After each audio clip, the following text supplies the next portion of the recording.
It is Talking Reds. Happy Wednesday from sunny Liverpool. I am John Gibbons. This is Josh Sexton and this is Craig Hannan. And we're here to join you on this lovely morning to talk about everything that's going on with Liverpool Football Club and beyond, of course, because it's been an interesting 24 hours in the Champions League. I'll ask the lads what they made of that. Mikel has done a mad press conference before his game against who they play in PSG, where it turns out he can't do maths, which is a little bit of a shame for him. Just worried about him day to day if he can't add up. To be honest with you, fucking up in the shops, he's not got enough money, that sort of thing. Worrying times there.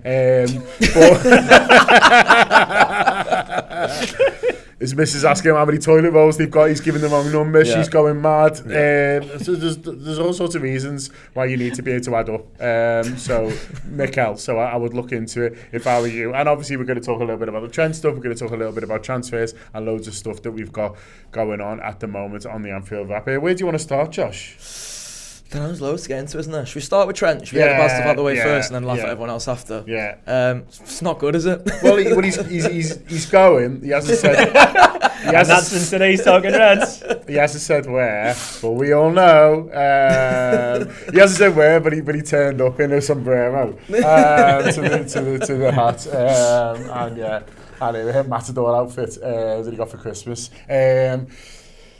Madrid won him early, which is quite an interesting thing. They've got this. Well, they haven't. There is a mad World Club Cup thing. There's a little transfer window. They sort of want to get him early. It's people are acting like he'd be leaving now. He wouldn't be, but it's more of a registration thing. But it is interesting to see sort of how the club plays it, how he plays it, and whether it affects what goes on with the end of the season. Yeah, because you mentioned it not necessarily being now, but I guess the kind of thing Liverpool would have to think about is if they do agree to do that early move and that all sort of comes out now, would they consider just shutting him down for the rest of the season and not sort of being a part of Liverpool squads for the rest of the season? I think, to be honest, like the emotional part of me, like almost the heart versus head conversation that's going on at the moment. The head is saying, listen, I want Liverpool to get over 90 points and Trent Alexander-Arnold can contribute towards that. But the thing I've said, for the past couple of months now around the Trent thing is like it's not logical, and football is not a logical space, is it? So my heart is sort of ruling my head at the moment, really, and it's telling me that like I would quite like the idea of shutting Trent down for the rest of the season. Really, I'd quite like the idea of him not being able to in any way taint these celebrations at the back end of the season. I tweeted the other day when the news broke that I don't want anyone to like find like new levels of anger for this now, because we're celebrating winning the league title ultimately, and you saw the outpouring of emotion from Trent's teammates when he announced the news. It's clear, as it would be in any workplace really, that Trent's going to have mates who work alongside him. I don't want any of them feeling conflicted about the reaction that he's going to get over these next few games. I want all of them to be able to celebrate what they've achieved this season, for us to be able to celebrate that with them and not have to worry about him being booed or any of those kinds of things. So if there is a way which we can sort of almost take him out stage left really now, and as I say, not have to worry about any of those sort of adverse reactions of what fans will be like over the next few games, so that we can just enjoy it, so that the players can all just enjoy it. And a lot of what the journalists have been saying the last few days, I read that piece from Chris Bascombe in the Telegraph especially, and he was sort of saying Trent knows what the reaction's going to be like and all these kinds of things. Well, if he knows, then he really should also be prepared to just go, if you want to crack on without me, just crack on without me kind of thing. And I know that people will see that as him being a shithouse and all these kinds of things. I personally don't. I see it as him just trying to do what is now best for Liverpool to go on and celebrate the rest of the league title, if he was to take that decision to just sort of leave himself out now. Yeah, it's an interesting one, isn't it? Because it does maybe give everyone a bit of an out, because they'll be a little bit nervous about the end of the season, how to play it, because they'll be aware of what they've done for past players. And listen, Trent Alexander-Arnold has done more for Liverpool Football Club than, say, Naby Keita, for example. I'm not picking on him. I'm just talking about him being someone who sort of got this big thing, and so they'll be conscious of it. Like Josh says, his teammates are obviously still holding him in sort of real high esteem. The manager will only work with him for a while, but has spoke about getting a lot of him. You saw how John Henry was talking to him sort of on the pitch, and so it makes me laugh when people say like, "Oh, he shouldn't be on the parade bus." It's like, well, who's going to stop him? Do you know what I mean? It's like, who's going to say you're not coming on? Because everyone who's got the authority to do that will want him to be on there, and so all of that, is going to happen, and people need to make the peace with it. But I think the idea of something on the pitch like does will be making people a little bit nervous, and how you do it. And like Josh says, do you want to do something that might turn into a negative?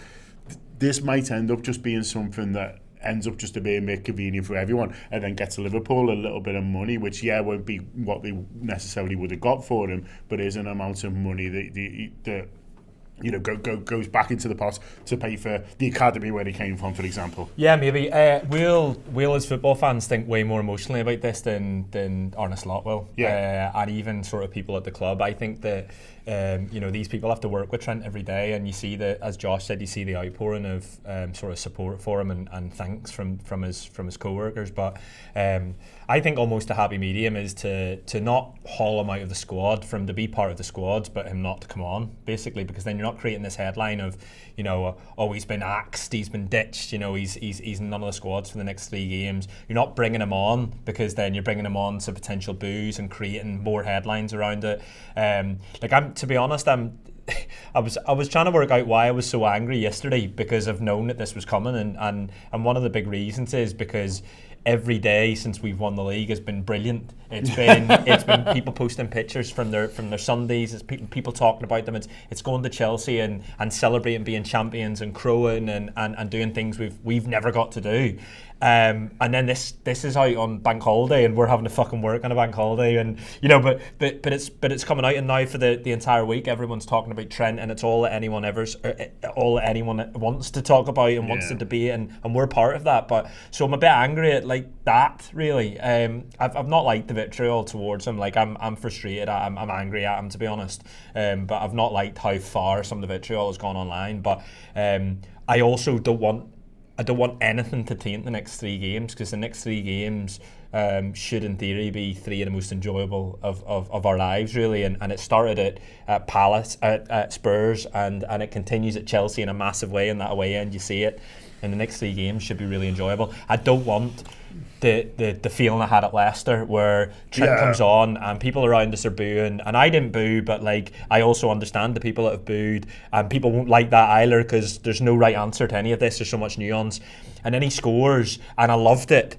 And I even loved the celebration where he takes and he has the shirt above his head. But then the bit I hated was him standing in front of the away end with his shirt off like this, like nodding his head, and I'm thinking like, I don't like that. There's something that I don't like about that. There's something that irks me about that, because some people have booed you here, but some people haven't, and it's like you're sort of giving it back to the away end. That's what I thought.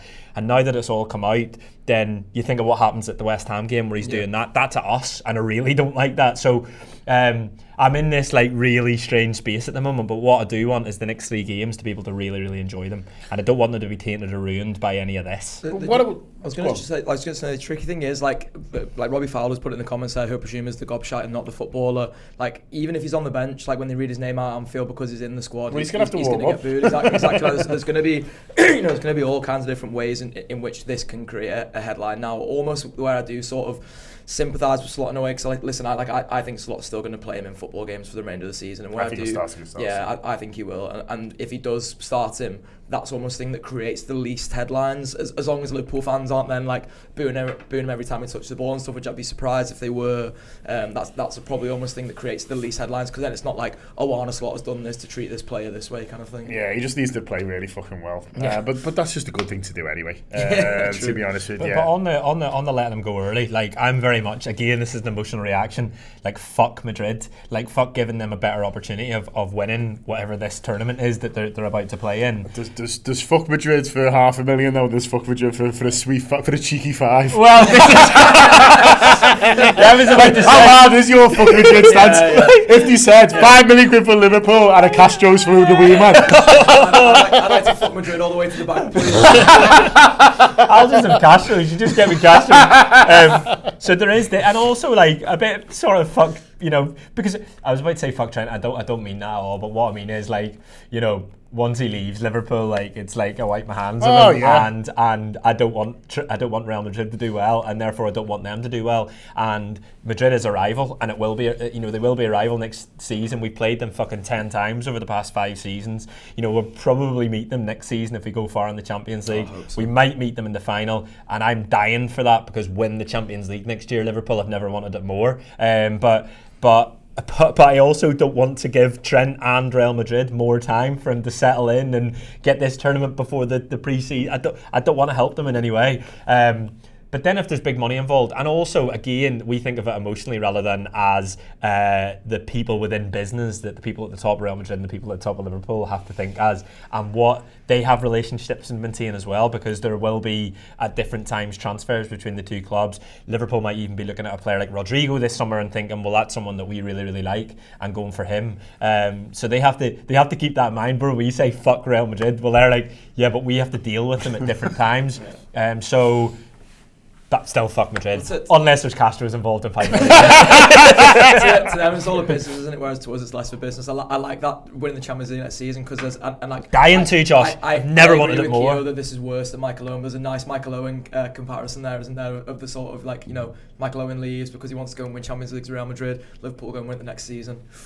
I know the players won't think like this.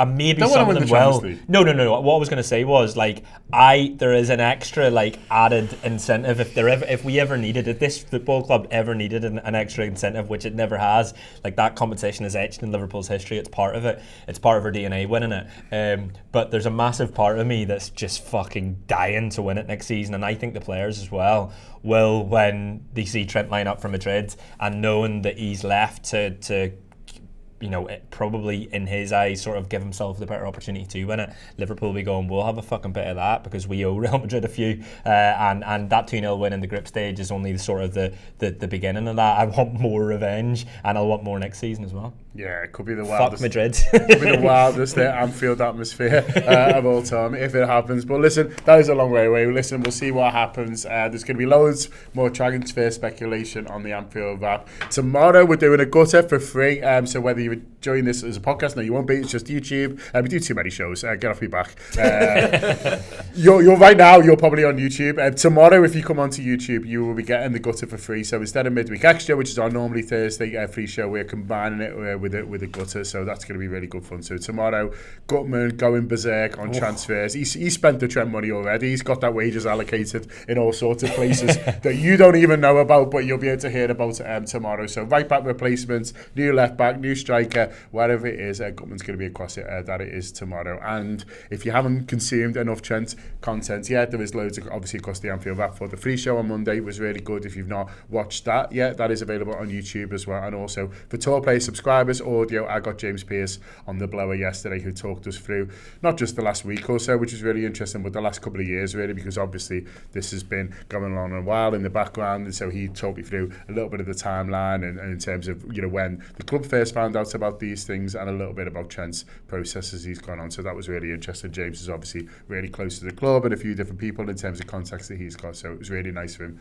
to come on and talk through that. So that is available for Anfield Wrap subscribers as well, so download the Tour app, get stuck in to all of that, and loads of stuff on there across the week as well. Really good Rory Smith with Neil yesterday as well, looking at the wider context around how right backs have changed and what we ask of right backs, and it was just like a really nice sort of segue from all of the show with James Pearce, looking at the wider context of the Trent deal, and then going and looking at the sort of the position in European football as well. So yeah, Anfield Wrap app. It's gone a long way from where you put the shit lad in the playground. yeah, that's it, really has. They should have just said that, to be honest.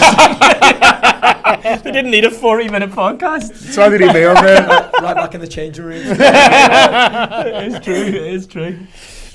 How did you get on it right back, Josh? Hey. Fucking Megan used it. Bollocks. Anyway. All red to you. Mikel Arteta's mad. He's playing in the Champions League, but he's saying apparently winning trophies is just about knocking about and seeing when they're handed to you, and the fact that they've not been handed to Arsenal yet is more just bad luck than anything else. Yeah, I mean, it's just wild, isn't it? Like, I don't think I can necessarily answer like what the first step is towards winning a trophy. I felt like Liverpool under Jurgen Klopp really built there gradually, but in the early days especially, like Jurgen Klopp was so like humble about it, was not like in no way expecting about it. I don't think Liverpool fans were even really expecting about it. Like we went to the Champions League final in Kiev, obviously at Shevchenko Park, which was before Jurgen Klopp had even won a trophy with Liverpool, and like that day we were all just so like determined to enjoy it for whatever it was. It wasn't like there was an expectation of like, oh, we think Liverpool are going to win the Champions League today. We were gutted when they didn't, obviously, because it's a shame to get that far and to not win it. But like, I don't think anyone there that day was going like, oh yeah, like we expect this, and then we expect us to go and like build on this even more the next season and stuff like that. And that was even though we were on an upward trajectory. It was more like, I think there was some people who stood by us after the final were still going like, I'm quite upset because you never know when that will happen again. Yeah. Like that idea of getting to a Champions League final, and we were so lucky that we got to experience loads more after that, really. But you know, you sort of look at it from Arsenal's point of view, and like they've done nothing yet, and won nothing yet, and got nowhere yet. And like, you know, he's talking about the points totals at the end of seasons when Liverpool aren't even at the end of the season, and they had less points when they were at this stage of the season than Liverpool were in the past. So they're a really, really strange football club. They're a football club that I don't believe has any true sort of like culture that runs through it, really. I don't believe Arteta is a cultural architect. I think he's a really good football coach who's trying to be a cultural architect and pretty spectacularly failing at that, to be honest. Like all the fucking like light bulb, like it's just so like wanky Dragon's Den like bullshit to try and get some fella into pickpocket honestly fucking win the dog and stuff like that. Like he'd be class on LinkedIn. Honestly, he is. He's like Jake Humphries of football managers. Like he's just an absolute biff, and the fans don't really have any fan culture, which is why they keep trying to steal Liverpool's and basically anybody's they can get their hands on. They're all just like, as a football club, I think they are a gang of culture vultures basically. And I think that's manifesting in this almost like pretentiousness, like level of expectation that shouldn't exist for a club of their like relative size and stature in recent times. I don't think they are as close to the precipice as they think they are winning all these things, because they've come to expect and they've come to petulant already. Like they are not a team to me who is ready to win trophies. And what I will agree with Mikel Arteta is if they keep being sort of in and around there long enough, maybe they'll get enough luck to get one at some point. It won't be for the want of them being a brilliantly run football club with brilliant fans and a brilliant manager who's, you know, built them up to be this like cultural bastion of invincibility basically, because like they're not there for me at all. I wonder how much of it is, you know, when I hear him talk, how much of it he believes or how much of it is him just trying to keep, you know, everything going really, because he'll know that it's that it feels a little bit fragile at the moment. So listen, he might bounce back and have a brilliant season next year, but that's almost he's almost trying to sort of will that into being, and he's kind of feels like he's almost trying to convince himself and convince his squad whenever he talks, which I understand, but it just comes across as so deluded, because like he's not talking in facts. And so when he's acting like the season's finished and saying, "Oh, we've had as many points as Liverpool and not won it," you're like, well, we've got 3 games left and 4 if we count the Chelsea one, which we couldn't be arsed with. And so like it only really works, this kind of positive talking and positive thinking, and only really works when people aren't able to pick it apart as easily as he can with what he's saying. He sounds like a fella who's already lost the argument and is still continuing the argument. Do you know what I mean? That's like, I remember the Amazon documentary a few years ago, and I know he got a lot of stick for like playing "You'll Never Walk Alone" and stuff like that. But I think it was one of the few that after it thought, do you know what? I can see football managers have to try something to get to drag the club to somewhere else, right? And if you put cameras in most dressing rooms and places, which is probably one of the reasons why Jurgen Klopp never wanted it, is at times they're going to look a bit silly. At times they're going to do stuff that like looks a bit outside of the box and just looks a bit wank. You know, Ferguson did the 3 envelopes famously, didn't he? And then Brendan Rodgers tried to do it, and then Brendan Rodgers has a dreadful sort of next 18 months, and everyone sort of takes the piss out of it. I see, when I hear him talk, I hear similarities to Rodgers in those days, because Rodgers, it always felt like because he hadn't really won anything at that stage, he had to like talk himself up rather than allow his trophies and his achievements to do the talking. And I think Arteta is at that stage where he wins an FA Cup early, which gives him a bit of time, and then he's used that time like really well. He's taken Arsenal to a different level, and you can see progression. But now they've stumbled across 2 seasons where they're able to say, "Oh, well, it's a brilliant Man City." Well, they've stumbled in the year where they had a real opportunity to take that next step. They don't do it, and Liverpool race ahead of them. And now he's trying to do what you just said, which is convince everyone when you sound like a dick, basically. Now, at the time, I remember tweeting saying, look, I don't mind Arteta as much as what everyone else does from this documentary. I'm here to say that I was wrong. He is a biff, and he's coming across as a biff. And look, they might go through tonight, and if they do, brilliant for him, brilliant for Arsenal. Like, obviously that's not what we want. I'd never want to see other English teams do well. I quite like the Aston Villa being in there, but like, apart from that, I don't want any success for any of the rest of them.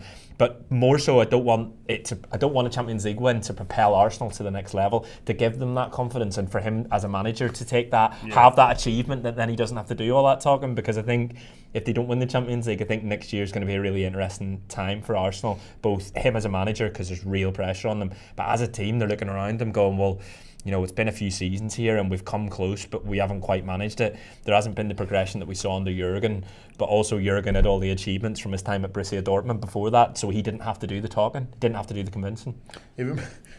He does remind me of, I'm going to do a Simpsons reference now, I like them. When Homer gets the pig for the barbecue and it shoots off into the air and he's like, it's just a little airborne, it's still good, it's still good. He's like that, like the Arsenal team shooting off, and he's like, no, it's fine, it's fine. Yeah. It's just, I can't remember what the other ones were, but it's just a little money, it's still good, it's still good. He's like Homer watching his pig shooting off into the skies. And that's the thing, like I referenced it before, like I think Arsenal are a brilliant team. I think he's a brilliant manager. They've become a little bit Stoke on steroids. I think that's a phrase that Craig's used. Like, definitely we've been on Talking Reds before as well. But like it's become all a bit too. I mean, set pieces, but they're the team who concedes the most from set pieces in the league, which I found so funny finding that out over the weekend. I'd have presumed it was the opposite way, but to find that it is that they are the team who concedes the most is just absolutely hilarious. But like, it's ultimately it's a brand of football that has bred results for them. Really, it's bred results in the league. I do still think they'll finish second, even though there are some doubts around that now. They're going to go out to, you know, a more than capable PSG side in the semi-finals of the Champions League. Like, that in and of itself isn't a bad season. It's just another trophyless season, and this is where like this expectation of like Arsenal fans being like, oh, like, you know, it's coming soon, and like this, and then like always comparing themselves to everyone else. Well, like there were times where I think Jurgen Klopp was a sore loser. I don't think in losing, and someone, like, I might stand corrected on this at some point, but like, I don't think ever in losing he ever compared himself to the teams who were winning. He never sat there in press conferences and went, oh, the reason we're not winning is because they're doing this and we're doing this kind of thing. Like, he literally dealt with a Man City side who have 130 charges over them for the majority of his Liverpool career. I don't think at any point he referenced it until maybe right towards the back end, when he was basically in his like, you know, I'm off at the end. I'm off at the end of this. Yeah, exactly. When he was in his little on his little almost gardening leave moment where it's like, I'm just going to call everyone out for being cunts now. Like he just never did that. He never did that sour grapes thing.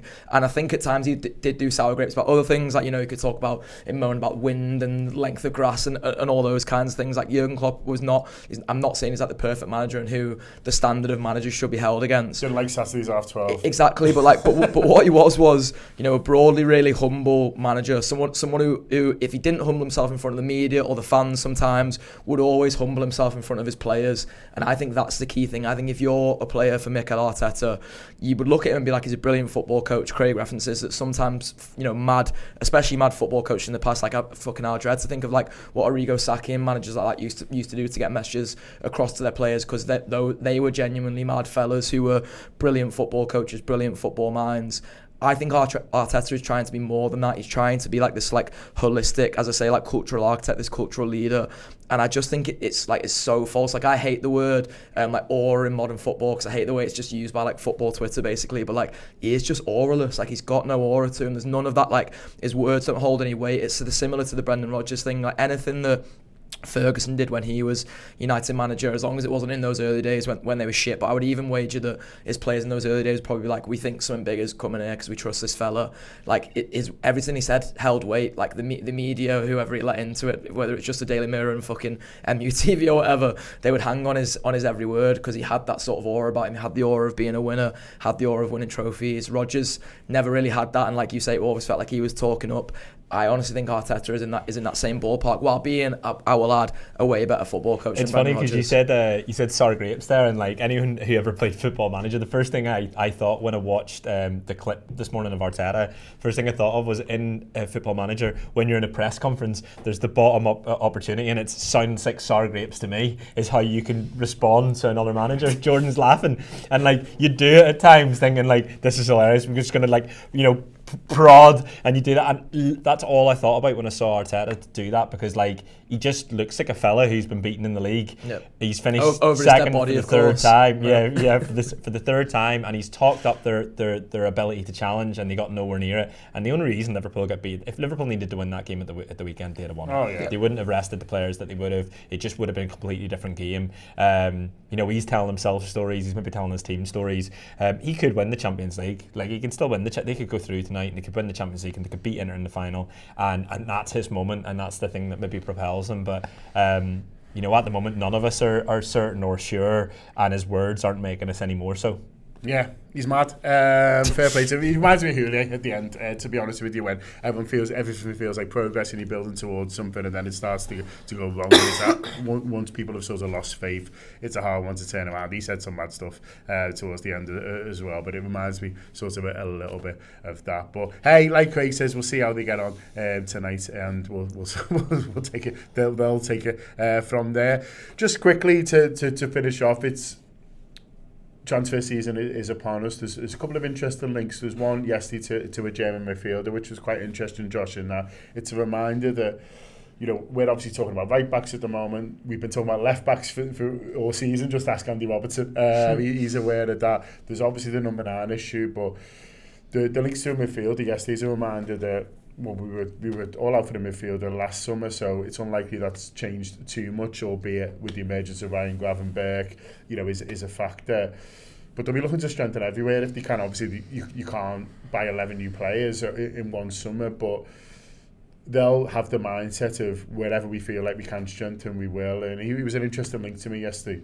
Yeah, I'm really interested in the idea of like Liverpool strengthening from a position of strength, and like so that is in a overall sense, of course, like winning the league and then going on to make your squad loads better. I'm also intrigued by it in the areas of the squad that I don't think necessarily need the reinforcements now. Like I think the situation has changed for Liverpool since summer because of how brilliant Ryan Gravenberch's been this summer. Ryan Gravenberch's gone from being just like one of many squad options where you can improve on the sort of top line of what Liverpool have in midfield, and then Gravenberch and Curtis Jones and lads like that can be sort of around the fringe of it to almost raise the floor of it. I think you're now talking about like having to find a way to raise the ceiling of it, even though the ceiling of it is already like really high. Like I think that the three lads who go into the three positions, and I even throw Curtis Jones into this, like I don't think Curtis Jones is like at the level of a world-class footballer yet. I don't know if he'll ever sort of get there. I think the other three are. I think Szoboszlai, Gravenberch and McAllister are all lads who've had like world-class seasons for Liverpool, and Szoboszlai and Gravenberch are obviously still young. McAllister is sort of coming into his peak years now, and I think he's a little bit ahead of the other two in that stage of development. But I'd be so intrigued, like particularly by these links to Angelo Stiller. I think I'm going to speak to a Stuttgart fan at midday today about him as well, so I'll find out a little bit more about him then. But the idea of like him having the 60 million release clause, all these things, I've been so intrigued by what a slot player is going to look like from this stage on, because I think if Slot would have signed some footballers last summer besides Chiesa, who I don't think is an Arne Slot player, I think you've seen that over the course of the season really, I almost think that it would have been a bit of like a false dawn of what an Arne Slot player looks like, because it wouldn't have been an Arne Slot Liverpool player, it would have just been an Arne Slot, this is my idea of what I want to try and bring to Liverpool. I think now that he's had this 12 months or whatever at the club to figure out what he wants to do with the team, figure out the way he wants to play, we're going to really see whatever links come out over the course of the summer, anybody we even just like lads we miss out on, lads that we do end up going and getting. I'm so intrigued to see who those footballers are. Like to me, I do want us to prioritise the left back, the striker and the centre half, maybe sort of putting striker ahead of left back in terms of order of priority. But if we do go and sign, players for all four of those positions, then I'm going to be made up going into next season, because it's probably going to mean that Liverpool have loads of brilliant players and loads of brilliant options, and it's going to mean that Arne Slot has been able to stamp his identity even more on this football team. I want a big summer of other fans going, fucking hell, Liverpool have won the league and now they've done that. That's what I want. Liverpool have won the league and now they've done that. Look at us being bellends while Liverpool have done that, and so on and so forth. Because it's a nice our pigs in the fucking sky and they've done that. Because it's a nice place of like rather than it in need of rejuvenation or starting from scratch in the way that we did a couple of summers ago with the midfield. We just had to build an entire new midfield. It's like pieces of the puzzle that make us even better, that make us challenge in Europe. I want another midfielder. I think that one of the things that we we were both lucky with, and was probably a lot of work went into it, was Ryan Gravenberch being able to play every league game up until Chelsea. But we also want to go further in the cup competition. We want to go further in the Champions League, and so I think having another option in there, whether it is someone, I was going to say slightly younger, less experienced than Ryan Gravenberch, or it's just someone to compete with him, I think we're going to quietly see a not rejuvenation of the defensive line, but like players that bring the age down and that maybe don't necessarily go into the starting line. I'm thinking of like Dean Huyson, who I would fucking love, but he doesn't necessarily just walk into the first team. But my God, is he challenging the two that's there? I think they'll do Kirkes. I think they'll probably do Frimpong. These are just guesses, but suddenly you're looking at almost like a new backline, or a new potential backline for the future. Dying and desperate for a proper number 9, and by proper number 9 I don't mean like, imagine to get one and like we know he's fucking boss. It's gonna be like so good. Like I know, and we've said, haven't we, about Isak, and we said like it even doesn't like feel, Alvarez. I think Alvarez would be. But I know he's not like he would be. I'd love him. Yeah, but like I thought he was great at City, and I can't believe they've let him go. And I know he's not like an out and out 9 like maybe some others are, but I think he'd be brilliant. He'd be brilliant. Team. Yeah, I'd love either of those. And look, Isak's the golden goose, isn't it? It's the one that everyone wants. And I've said on shows that I'm not entirely sure that it's the one Liverpool will go for, because they don't usually go for the popular choice. But then I was going to say, yeah, they've looked at players in the past, haven't they, and gone, right, well, that's a proper transformer, so we're going to pay the money. They tried it with Caicedo, whether people want to believe that they were actually going for him or not, whatever. But I think they were, based on what could have been an expensive joke. Shit. So I think it's going to be a really exciting summer. I just see them. I see them. They've been working on these now for they've had all year, haven't they? And the lads have had a year in a job and all of that. I just think that they'll want to start June off by, we're losing Trent, but here you go. Here's 1 or 2. Like, we mean business now, and then hopefully some belters coming in over the next couple of months as well. Yeah, belters over the next couple of months. Listen, there's going to be loads of go to transfer shows. As I say, we've got one going out for free tomorrow. It'll probably be 1 a week between now and the end of the season, and then it'll be full throttle across the summer. There's obviously going to be a lot of season reviews. Any players that we get looked at, we'll be doing what Jess, my sister. She's doing fuck all. Legend like me though, to be fair. Yeah, a couple of legends. Both of them ringing Germans up, asking them about footballers. Josh's ones will put on the app. Plays right back as well. And so, yeah, whenever we do get linked with someone that is strong, we'll be trying to find out more about them for ourselves and also for you guys. So that'll be going out at this moment. Don't forget as well, the embodiment of Liverpool Football Club Award that we've won every year. Has been some fantastic winners over the last few years. We're looking forward to announcing that. You can vote till Friday. It is really, really close at the top. It's probably our closest one ever, which is exciting.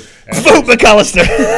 just honestly, like, as gentle democratic advice, because obviously we do live in a democracy, I just remember that it's about what they contribute on the football pitch just as much as what they do off it. Like, it's a reward for being brilliant on the pitch and off it, brilliant on the pitch and off it. Yeah, that's all I'll say. Did you say Alexis McAllister? I'd say Alexis McAllister's been brilliant on and off the pitch this season. He's a good option, but other good options are there. It is up to you to choose. But how would you say no to that face? Or Alexis' face, for that matter. Well, yeah, fucking speaking of order, both Craig and Alexis. Thank you.